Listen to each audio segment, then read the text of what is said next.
Welcome to our channel. Today we how to withdraw from Bluehost VPS with backup restore operations, detailed guide step by step clearly. To withdraw from a Bluehost VPS with backup restore operations, follow these steps carefully. Begin by logging into your Bluehost account.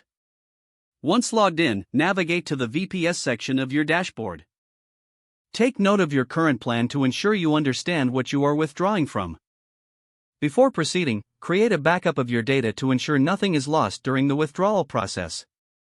To create a backup, go to the Files section in your control panel. Select the files or databases you want to back up. Download these files to your local computer for safekeeping. Now, go back to the VPS dashboard.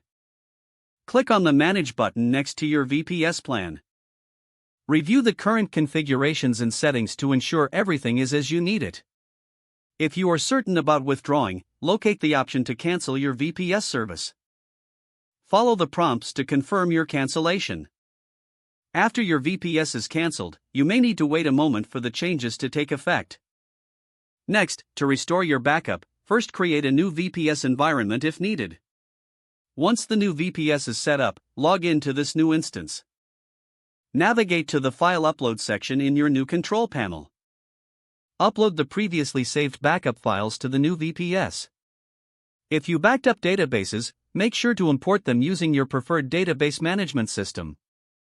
Once all files are uploaded and databases restored, check to ensure everything is functioning as intended. You have now successfully withdrawn from your Bluehost VPS and restored your backups.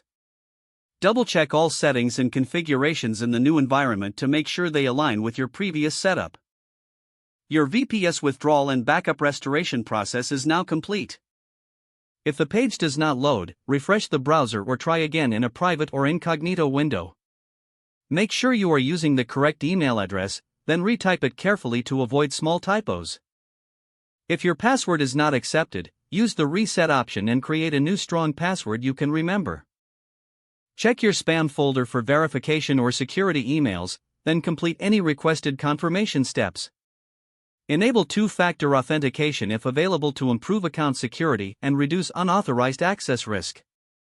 Don't forget to like this video and subscribe to our channel for more step-by-step tech guides.